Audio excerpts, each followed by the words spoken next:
बाळ, फ्रीजमधून श्रीखंड काढ ना. आम्ही पूर्वी घरीच बनवायचो श्रीखंड. त्याची चवच वेगळी होती. आता काय सगळं रेडीमेड. आजी, हे श्रीखंड खाऊन बघ. आज तुझ्या आईनं घरीच बनवलं की काय? हे आहे गोकुळचं श्रीखंड. अगदी जिभेवर रेंगाळणार. जिभेवरच नाही तर मनावरही रेंगाळणार. गोकुळ श्रीखंड, मनावर रेंगाळणार. पाणी पुरवठा विभागाचं नळपाणी योजनेचं काम तज्ज्ञ अधिकाऱ्यांच्या मार्गदर्शनाखाली सुरू नाहीये. याबाबत सभागृहात आवाज उठवला. बांधकाम विभाग हे काम बघत आहे, यावर कोणतीही कार्यवाही झालेली नाही. विकासाचं व्हिजन सांगणारे गायब झालेत. सत्ताधाऱ्यांचा प्रशासनावर अंकुश नाही.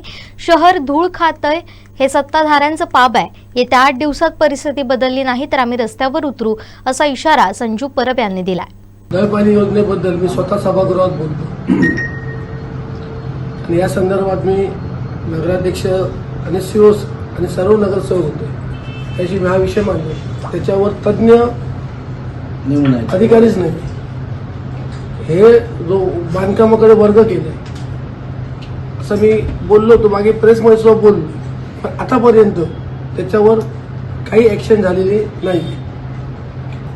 जे विकासाच्या गोष्टी मानणाऱ्या जी माणसं आहेत, पण विकास करणार, हे करणार, विजनवाले गायब आहेत आणि विजनवाल्याने ठेवलेला माणूसही गायब आहे. याच्यावर काहीच बोलत नाही.